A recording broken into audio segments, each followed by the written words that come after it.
Hi friends, आपका दोस्त doctor Mehkar Singh, आपका न्यूट्रिशन एडवाइज़र। और दोस्तों, हम बात कर रहे हैं कि आपका डॉक्टर पोषक तत्वों के बारे में जानता है।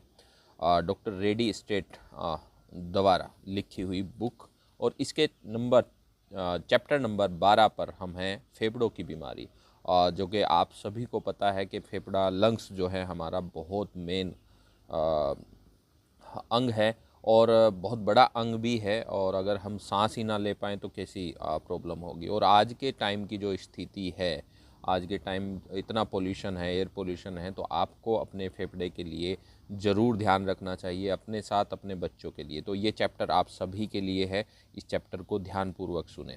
जी दोस्तों, चलते हैं इस चैप्टर नंबर 12, फेफड़ों की बीमारी। युवा माँ ने रात को सोने से पहले अपने 2 साल के नन्हे बेटे क्रिश्चियन को आखिरी बार देखने के लिए उसके कमरे का दरवाज़ा खोला। उसने जैसे ही बेटे के माथे को चूमना चाहा तो वह यह देखकर तंग रह गई कि उसका बेटा नीला पड़ गया था और सांसें भी नहीं ले रहा था। आपातकालीन सेवा के लिए 911 पर फ़ोन करने के बाद वह उसे होश में लाने का प्रयास करने लगी। कुछ ही पलों में पैरामेडिकल के लोग आ गए और क्रिश्चियन को आपातकालीन कक्ष में भेज दिया गया। डॉक्टर क्रिश्चियन के हृदय और फेफड़ों में प्रतिक्रिया वापस लाने का प्रयास कर रहे थे, क्योंकि उसके हृदय ने धड़कना बंद कर दिया था। अंततः डॉक्टर उसके हृदय और फेफड़ों की प्रतिक्रिया वापस लाने में सफल हुए। एक बार फिर जीवित हुए नन्हे बच्चे को गंभीर अस्थमा के इलाज के लिए अस्पताल में भर्ती कराया गया। डॉक्टरों ने क्रिश्चियन की हालत को स्थिर रखा हुआ था और उसे वायु नली को फैलाने वाली दवा थियोफाइलिन देना शुरू कर दिया था। हालांकि क्रिश्चियन के माता पिता और अपने बेटे की जान बच जाने से राहत महसूस कर रहे थे, लेकिन वे उसके भविष्य की लेकर चिंतित थे। उन्हें इस बात का बिल्कुल भी अंदाज़ा नहीं था कि इतनी कम उम्र में अस्थमा कैसे हो जाएगा और इतना गंभीर रूप कैसे ले लेगा। यह सुनिश्चित हो जाने पर कि उसे सभी प्रकार की दवाइयाँ दे दी गई हैं, उसके माता पिता कमज़ोर क्रिश्चियन को घर ले आए।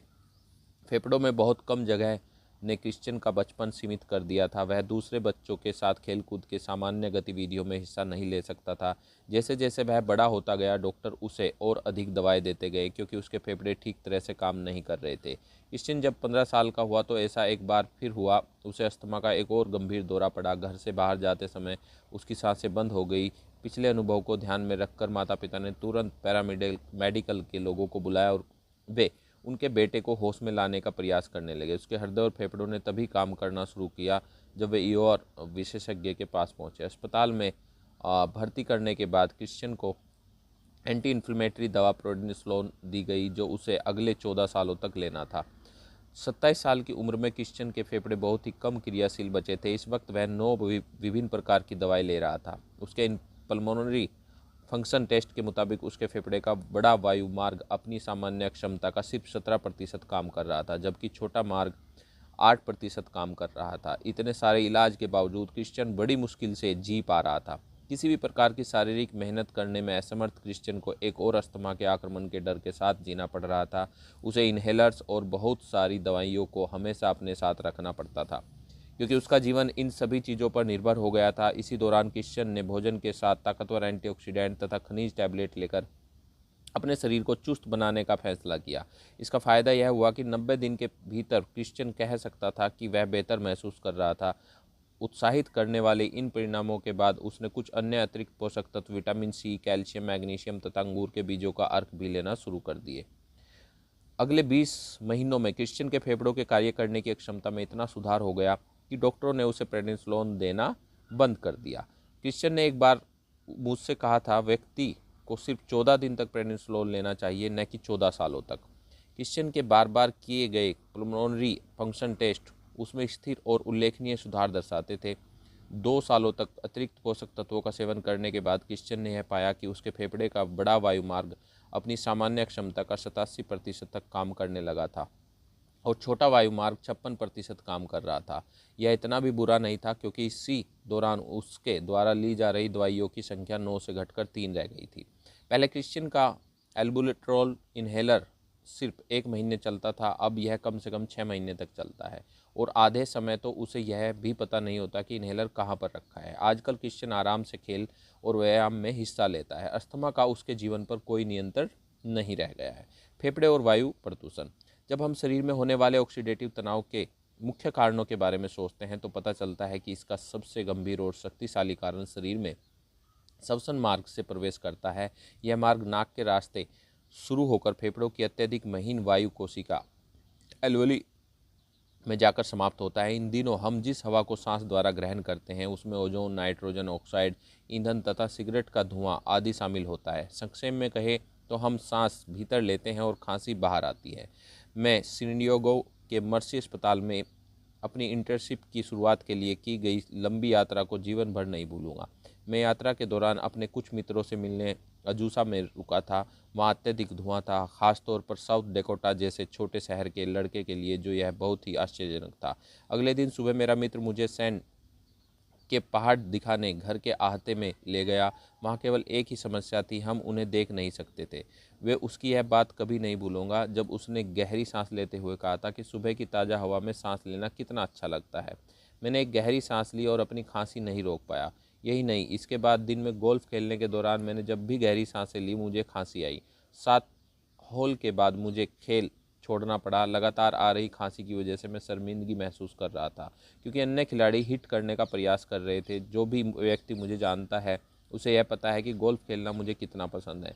मेरे लिए इस तरह बीच राउंड में गोल्फ छोड़ना बहुत तकलीफदायक था। अजूसा के स्थानीय लोगों के मुंह से मजाक में भी यह सुनना अजीब लगता था कि उन्हें हवा दिखाई देती है या वे हवा को देख सकते हैं। बाद में अखबार की खबर से पता चला कि वह सामान्य धुएं वाला दिन था। इस तरह की खबर में यह मेरा पहला परिचय था। वायु प्रदूषकों के कारण श्वसन मार्ग के साथ साथ शरीर में भी बहुत अधिक ऑक्सीडेटिव तनाव उत्पन्न होता है। जब आप इसमें ऑक्सीडेटिव तनाव का मुख्य कारण धूम्रपान भी शामिल कर देते हैं तो आप दरअसल नासिका द्वार के द्वारा यानी कि अपनी नेजल्स के द्वारा सहित फेफड़ों को भी संकट में डाल देते हैं। इसके बावजूद ईश्वर ने हमें असुरक्षित नहीं छोड़ा था। उसने श्वसन तंत्र को इस आक्रमण से बचाने के लिए एक बहुत ही बड़ा और सक्षम रक्षा तंत्र तैयार किया है, फेफड़ों की प्राकृतिक सुरक्षा। इस प्रकार के जहरीले तत्वों के विरुद्ध सुरक्षा की पहली पंक्ति को एपिथेलियल लाइनिंग फ्लूइड्स कहा जाता है, ELF कहा जाता है। आपकी नाक से लेकर फेफड़ों के सिरों तक कोशिकाएं म्यूकस एक जो है गाढ़ा पदार्थ होता है कि मोटी परत से ढकी रहती है। इन एपिथेलियल कोशिकाओं में रोम छिद्र होते हैं जो इसके किनारे को ब्रश की तरह बना देते हैं। यह ब्रश वाली सतह श्वसन द्वारा आए बाहरी कणों, बैक्टीरिया तथा वायरसों को वापस बाहर कर देती है। म्यूकस की इस मोटी लाइनिंग में अनेक एंटीऑक्सीडेंट भी होते हैं जो बाद में श्वसन द्वारा भीतर आए अनेक प्रदूषणकारी तत्वों जैसे ओजोन, नाइट्रोजन डाइऑक्साइड तथा ईंधन के धुएं आदि को उदासीन कर देते हैं। इनके द्वारा उपलब्ध कराई गई सुरक्षा की परत इतनी प्रभावशाली होती है कि अधिकांश समय ये प्रदूषणकारी तत्व एपिथेलियल कोशिकाओं के संपर्क में भी नहीं आ पाते। एपिथेलियल लाइनिंग फ्लूइड्स की पहली सुरक्षा परत के साथ म्यूकस, रोम छिद्र तथा प्रतिरक्षी प्रतिक्रिया मिलकर एक विशिष्ट प्रभावी टीम बनाते हैं जो श्वसन मार्ग में होने वाले विभिन्न संक्रमण को रोकने में विशेष रूप से प्रभावी होते हैं। ये एपिथेलियल कोशिकाएं दरअसल इस म्यूकस परत में अनेक एंटीऑक्सीडेंट का उत्पादन और स्रावन करती है जिनमें विटामिन सी, विटामिन ई तथा ग्लूथियोल शामिल होते हैं। ये सभी सांस द्वारा भीतर आए प्रदूषकों को उदासीन करने में कठिन परिश्रम करते हैं और फेफड़ों के ऊतक वह उसकी कार्यप्रणाली की सुरक्षा करते हैं। इस सुरक्षा द्रव परत में विटामिन सी सबसे महत्वपूर्ण एंटीऑक्सीडेंट होता है। यह इस द्रव में न सिर्फ महत्वपूर्ण एंटीऑक्सीडेंट होता है बल्कि इसमें विटामिन ई और ग्लूटाथियोन के पुनर्निर्माण की क्षमता भी होती है। इसके बावजूद एपिथेलियल लाइनिंग फ्लूइड्स में पाए जाने वाले एंटीबैक्टीरिया, एंटीवायरल तथा एंटीऑक्सीडेंट तंत्र वायु प्रदूषण और अन्य संक्रमणों के संपर्क में आकर या श्वसन मार्ग के संक्रमण के कारण बहुत अधिक प्रबल हो जाते हैं। जब ऐसा होता है तो गंभीर प्रतिरक्षी प्रतिक्रियाएं उत्पन्न होती हैं। इस कारण फेफड़ों की दीवारों में पाए जाने वाला द्रव गाढ़ा हो जाता है, क्योंकि प्रतिरक्षी प्रतिक्रिया के फलस्वरूप अनेक सफ़ेद कोशिकाएं आकर्षित होकर एकत्रित इकट्ठी हो जाती हैं जो वास्तव में इन बाहरी तत्वों पर आक्रमण करती हैं। जैसा कि आप पहले ही जान चुके हैं, हमारी जो रक्षा प्रणाली है, शरीर की रक्षा प्रणाली है, प्रतिक्रियाओं से बहुत अधिक सूजन उत्पन्न हो सकती है। यदि बाहरी तत्वों का शीघ्रता से सफाया कर दिया जाता है तो सब कुछ ठीक हो जाता है, लेकिन सूजनकारी प्रतिक्रियाएं अगर नियंत्रित करने या समाप्त करने में सफलता न मिलने पर एपिथेलियल कोशिकाएं चोटग्रस्त हो सकती हैं। इसके फलस्वरूप गंभीर सूजन आ सकती है जिसके कारण फेफड़ों के ऊतक को भारी नुकसान पहुंच सकता है और उसकी कार्यप्रणाली बिगड़ सकती है। फेफड़ों में गंभीर सूजन आने जैसा कि हम अस्थमा में देखते हैं अगर अस्थमा की बात करें तो फेफड़ों में गंभीर सूजन आने से भयानक थकान होती है और प्रतिरक्षी तंत्र कमज़ोर पड़ जाता है। प्रतिरक्षी तंत्र चाहे संक्रमण से लड़ रहा हो या हवा में मौजूद प्रदूषक तत्वों से अस्थमा के मरीजों, खासकर बच्चों में सूजन बहुत बढ़ जाती है। बच्चों को लगातार एक के बाद एक संक्रमण से जूझना पड़ता है और इस कारण उनके शरीर में ऊर्जा का स्तर स्वस्थ बच्चों की अपेक्षा बहुत कम हो जाता है। 1970 में जब मैंने पहली बार प्रैक्टिस शुरू की थी, उस समय डॉक्टर मानते थे कि अस्थमा का मुख्य कारण ब्रोंकोस्पाज्म है।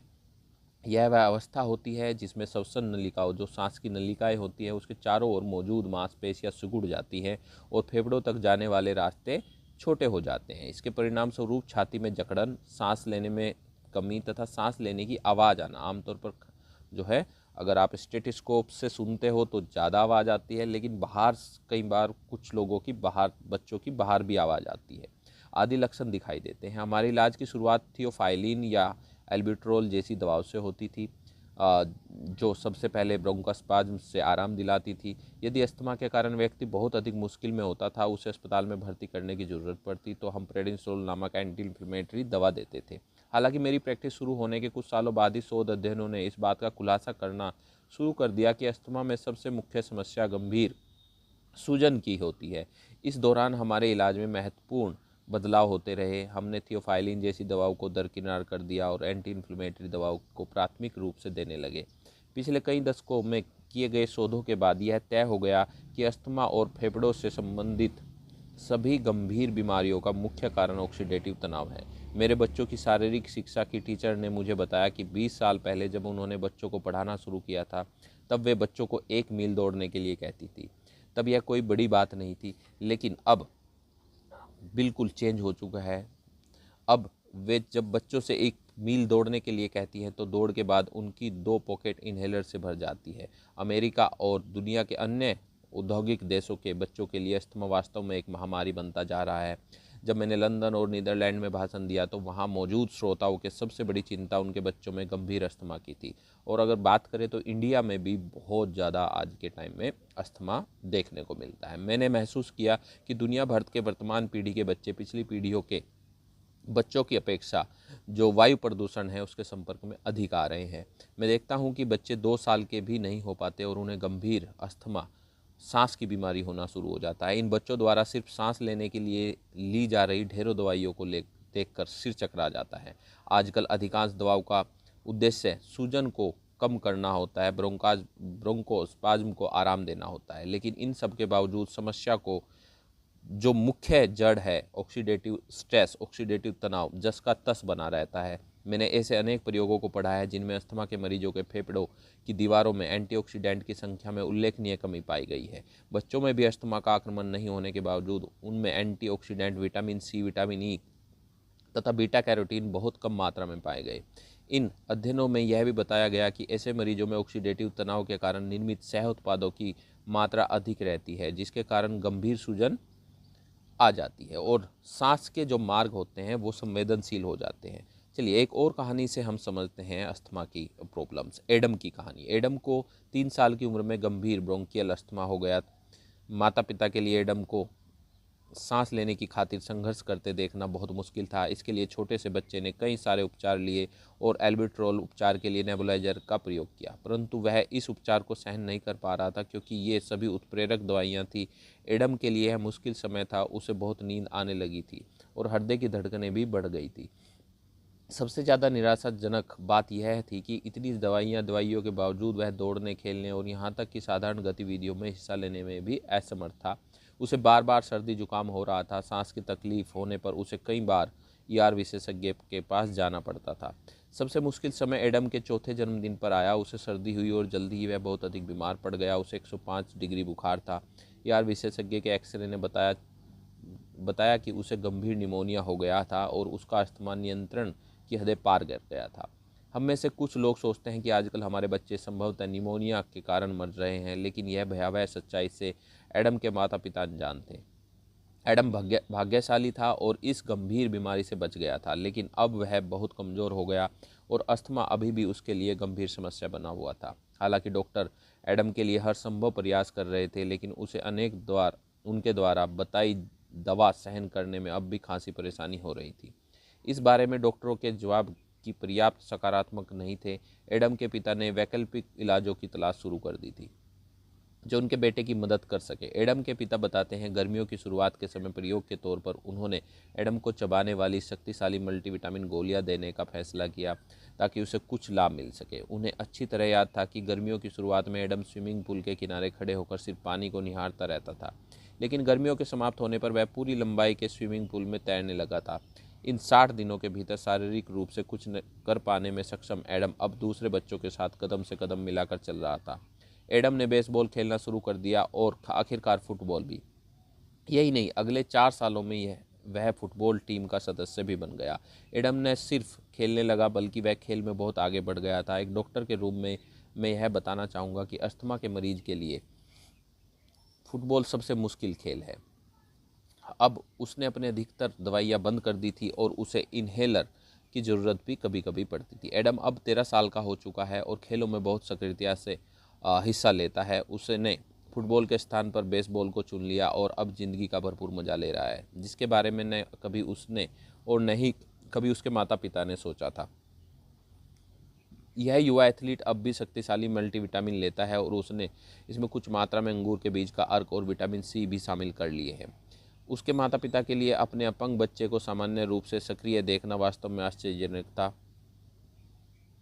और अब वे इमरजेंसी रूप के बारे में सोचते भी नहीं हैं। अतिरिक्त पोषक तत्वों के जीवन को परिवर्तित करने वाले प्रभाव कितने सरल और असरदार है। चलिए बात करते हैं अस्थमा और पोषण की। मुझे अब यह एहसास होता है कि जब गंभीर एलर्जी वाले अस्थमा या हाई फीवर से पीड़ित कोई बच्चा मेरे क्लिनिक में आता है तो उसका प्रतिरक्षी और एंटीऑक्सीडेंट रक्षा तंत्र बुरी तरह कमज़ोर हो चुका होता है। बाद में जब वह मेरे क्लिनिक में आता है तब वह अपने फेफड़ों और नासिका द्वार में गंभीर सूजन से जूझ रहा होता है। ऐसा लगता है कि इन बच्चों को हर प्रकार की चीज़ से एलर्जी हो जाती है। उनकी आंखों के नीचे काले धब्बे बन जाते हैं, वे थके हुए लगते हैं और वे बहुत सारी दवाइयाँ खाते हैं। मैं ऐसे बच्चों को शक्तिशाली एंटीऑक्सीडेंट तथा खनिज तत्व देना शुरू करता हूँ। साथ ही अलसी के तेल या कभी कभी मछली के तेल के रूप में आवश्यक वसा अम्ल भी देता हूँ। जैसा कि हम अध्याय 10 में जान चुके हैं कि शारीरिक और प्राकृतिक एंटी इन्फ्लेमेटरी उत्पाद के निर्माण के लिए आवश्यक वसा महत्वपूर्ण होते हैं। ये सूजन को नियंत्रित करने में मदद करते हैं।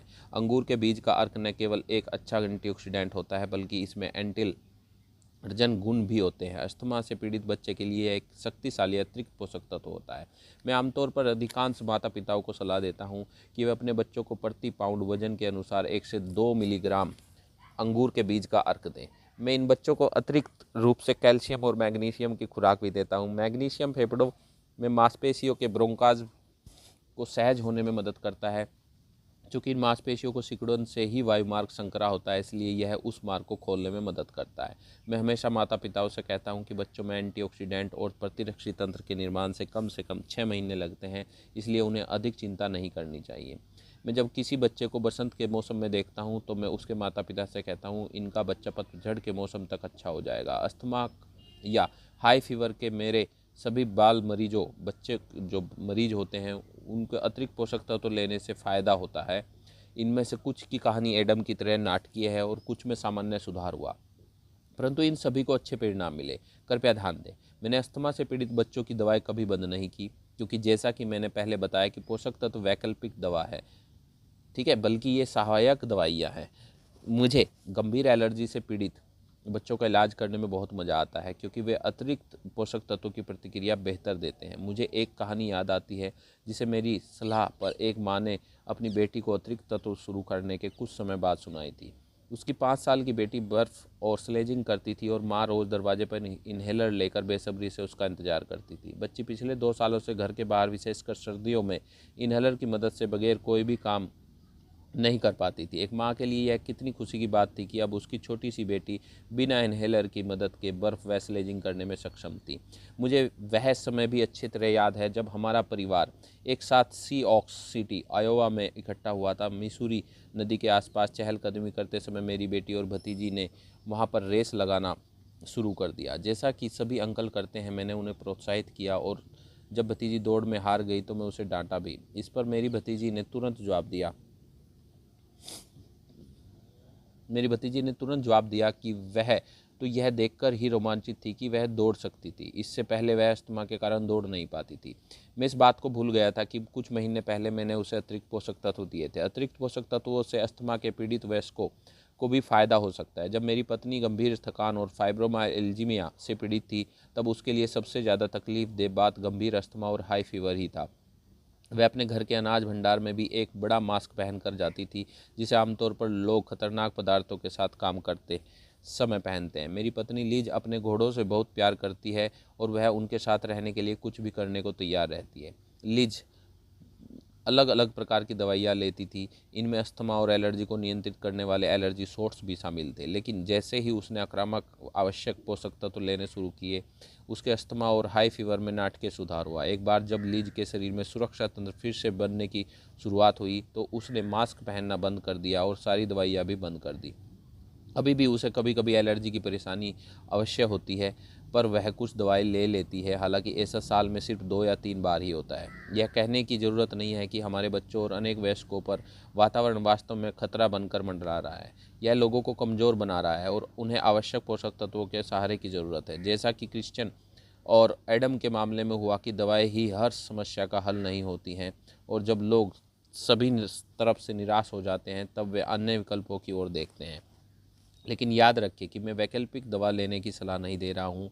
मैं आवश्यक पोषक तत्वों को सहायक दवाइयों के रूप में लेने की पुरजोर तरीके से तरफदारी कर रहा हूँ। अब सवाल यह उठता है कि इन सब के बावजूद इस मामले में अकेला क्यों हूँ? डॉक्टर अपने अस्थमा और एलर्जी के मरीजों को आवश्यक पोषक तत्व लेने की सलाह देने में इतने अनिच्छुक क्यों होते हैं? यह मेरे लिए एक रहस्य है। वायु प्रदूषण और फेफड़ों की गंभीर अवरोधी बीमारियाँ। किसी युवा या बुजुर्ग मरीज को हर सांस के लिए जूझते देखने से मुश्किल काम कोई नहीं है। ऐसे मरीजों को अक्सर चौबीसों घंटे नाक के द्वारा ऑक्सीजन दिए जाने की आवश्यकता पड़ती है। यह ऐसे मामले होते हैं जिन्हें फेफड़ों की गंभीर अवरोधी बीमारियां होती हैं। इनमें एम्फाइजिया, गंभीर ब्रोंकाइटिस, ब्रोंकोलाइटिस शामिल है। इस प्रकार के मरीज बहुत मुश्किल से मेहनत के काम कर पाते हैं और उन्हें महसूस होता है कि उनके फेफड़ों की अक्षमता उनकी ज़िंदगी के आनंद को बुरी तरह प्रभावित करती है। स्वस्थ वातावरण में रहने का सचेतन चुनाव करना हर किसी के बस में नहीं होता है, लेकिन मेरे दिमाग में बचाव की बात हमेशा रहती है। यहाँ एक बार फिर मैं महसूस करता हूँ कि जीवन के वर्ष अधिक महत्वपूर्ण नहीं होते हैं, बल्कि इन सालों में हमारे द्वारा जी गई गुणवत्तापूर्ण ज़िंदगी महत्वपूर्ण होती है। हमें अब वह सब कुछ करने की आवश्यकता है जिससे हम अपने स्वास्थ्य को बेहतर बना सकें या फिर इसका भरपूर मजा ले सकें।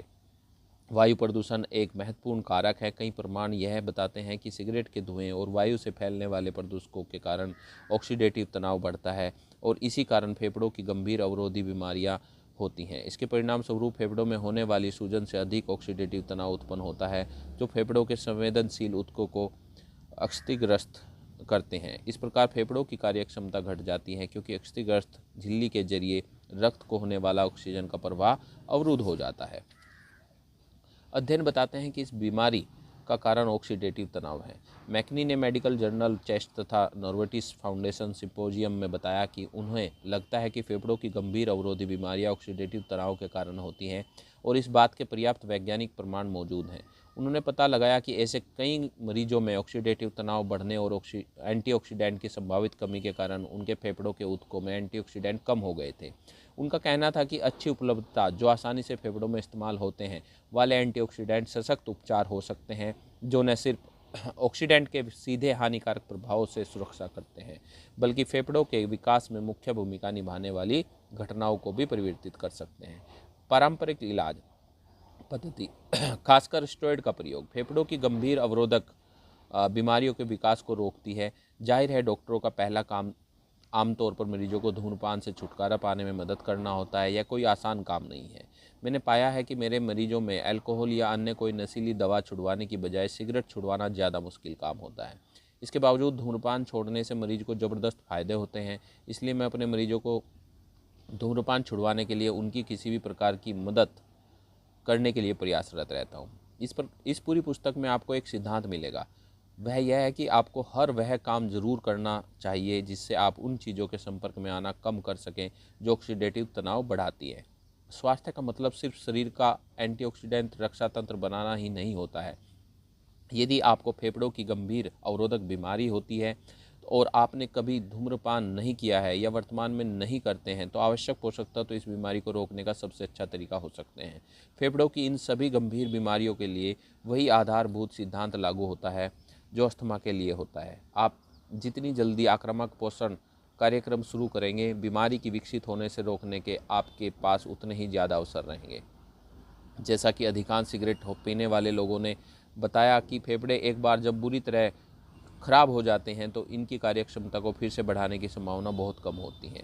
जैसे एक और बीमारी है फेफड़े की, सिस्टिक फाइब्रोसिस। सिस्टिक फाइब्रोसिस एक प्राणघातक आनुवंशिक बीमारी है जो मूल रूप से पाचन की क्रिया के दौरान अपर्याप्त अवशोषण, शरीर द्वारा भोजन से प्राप्त पोषक तत्वों को आसानी से अवशोषित न करना और फेफड़ों के गंभीर संक्रमण के रूप में जानी जाती है।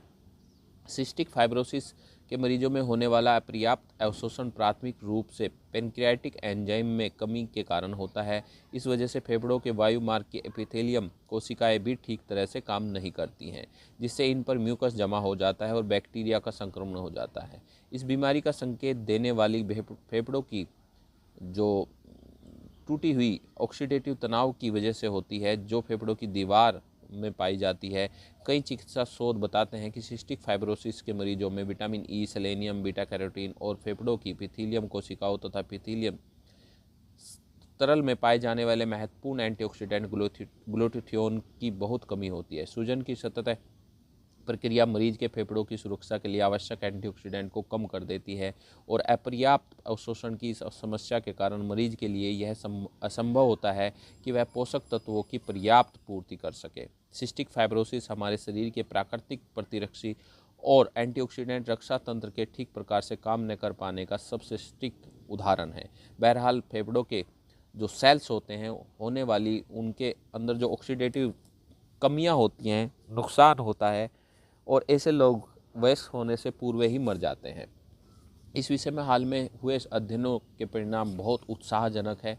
आवश्यक पोषक तत्वों के उपयोग के द्वारा इस बीमारी के विकास की प्रक्रिया को धीमा किया जा सकता है। शोधकर्ताओं ने सिस्टिक फाइब्रोसिस के मरीजों को शक्तिशाली एंटीऑक्सीडेंट तत्वों के साथ पेनक्रियाटिक एंजाइम मिलाकर दिए।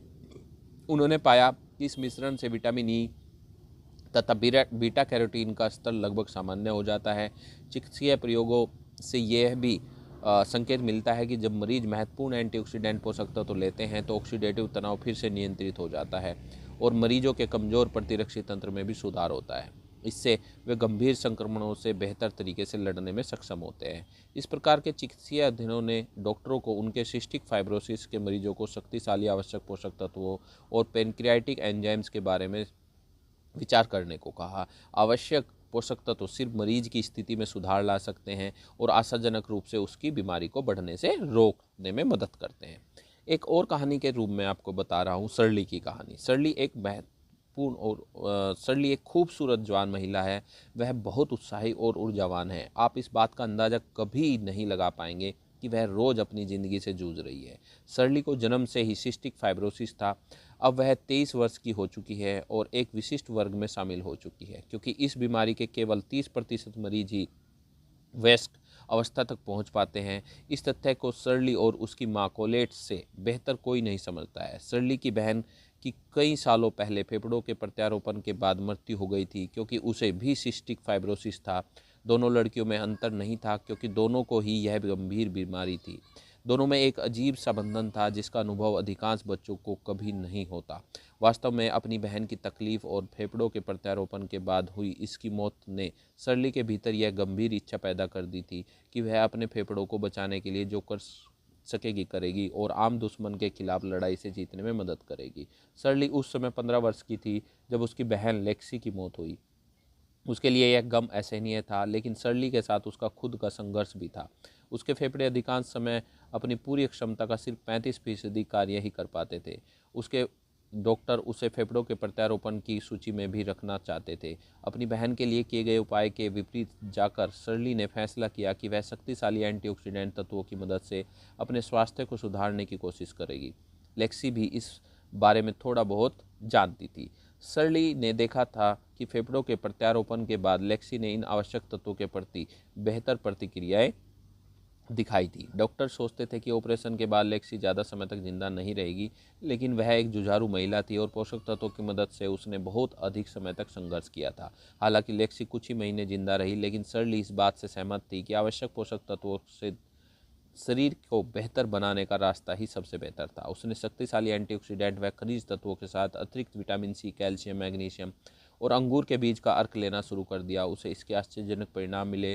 कुछ महीनों के बाद उसके फेफड़ों की कार्यक्षमता बेहतर होकर 50% तक पहुंच गई थी, जिससे उसके चिकित्सक भी आश्चर्यचकित थे। अब शर्ली ने शारीरिक शिक्षा तथा कुछ छोटे खेलों में भी हिस्सा लेना शुरू कर दिया था। उसे हमेशा से यह विश्वास था कि जितना ज़्यादा वह सक्रिय हो सकती है, उतना ही बेहतर होगा। हालांकि इसी बीच उसे लगातार संक्रमण हो रहा था और एंटीबायोटिक के इंजेक्शन लेने के लिए समय समय पर हॉस्पिटल में भर्ती होना पड़ता था। इसके बावजूद इन छोटे मोटे संकटों को छोड़कर शर्ली की जिंदगी लगभग सामान्य स्तर पर आ गई थी। फेफड़ों के प्रत्यारोपण के बजाय एक आक्रामक पोषक कार्यक्रम शुरू करना उसकी युवा जिंदगी के लिए एक अच्छा निर्णय था। शर्ली सिस्टिक फाइब्रोसिस से पीड़ित अन्य बच्चों के लिए उम्मीद की किरण बन गई थी। दुर्भाग्य से शर्ली की लड़ाई जारी है। करीब 3 साल पहले उसे सांस में परेशानी होने लगी थी। यह उसके अब तक के अनुभव में सबसे ज़्यादा मुश्किल था। परीक्षण के बाद डॉक्टर ने उसकी मां को बताया कि शर्ली का एक फेफड़ा पूरी तरह खराब होकर बेकार हो चुका है। डॉक्टरी भाषा में इस स्थिति को न्यूमोथोरेक्स कहते हैं। इससे शर्ली पहले तो थोड़ी चिंतित हो गई, लेकिन यह जानने के बावजूद कि वह एक फेफड़ा खो चुकी है, अपने संकल्प की बदौलत वह इस संकट से उबरी और सामान्य जिंदगी पर लौट आई। सांसों के लिए उसकी लड़ाई जारी रही और उसने संक्रमण पर विजय पा ली। इसके बाद न्यूमोनिया के एक झटके से उसकी सांस लेने की क्षमता 15% तक रह गई, लेकिन उसने एक बार फिर अपनी सामान्य जीवन शैली वापस पाकर डॉक्टरों को चौंका दिया। अब उसकी श्वसन क्षमता 35% तक आ गई है। शर्ली की सफलता की कहानी को अच्छे मेडिकल और पोषक तत्वों की सहायता मिली हुई है। शर्ली ने हर दिन जीना सीख लिया है और इस दृष्टिकोण के कारण शर्ली के लिए हर दिन एक नया उपहार होता है। मैं शर्ली को 7 सालों से अधिक समय से जानता हूँ। वह मेरे लिए साहस का प्रतीक बन गई है। हमारे फेफड़े दुनिया के जहरीले पदार्थों के प्रति सबसे अधिक संवेदनशील होते हैं। हमारे शरीर में बेहतर प्राकृतिक सुरक्षा होने के बावजूद बाहरी तत्व इन पर विजय पा सकते हैं। यह संभव है कि हम इस प्राकृतिक सुरक्षा को उसके अधिकतम स्तर तक ले जा सकें। इस अध्याय में मेरे द्वारा बताई गई कहानियाँ बहुत ही नाटकीय लेकिन सत्य हैं। क्या यह आश्चर्यजनक नहीं है कि अस्थमा, एलर्जी तथा सिस्टिक फाइब्रोसिस के मरीज किस प्रकार अतिरिक्त पोषक तत्वों की मदद से प्राकृतिक एंटीऑक्सीडेंट तथा प्रतिरक्षी तंत्र के द्वारा अपने फेफड़ों को ठीक रखना सीख लेते हैं? क्या यह वह चमत्कार नहीं है जिसका इंतजार आप हमेशा से करते रहे हैं? दोस्तों, इस तरीके से आपने आज फेफड़े की जितनी भी बीमारी हैं, लंग्स की बीमारियों के बारे में ध्यान से सुना। ठीक है, अगला जो चैप्टर होगा वो होगा न्यूरो डिजनरेटिव, न्यूरो की बीमारियाँ। आपने देखा भी होगा आज के टाइम में जितने भी न्यूरो डॉक्टर्स हैं उनके पास भीड़ बहुत ज़्यादा है। क्यों है? क्योंकि आज के टाइम में न्यूरो डिजीज़ बहुत ज़्यादा है। तो दोस्तों, अगले चैप्टर में मिलते हैं। धन्यवाद।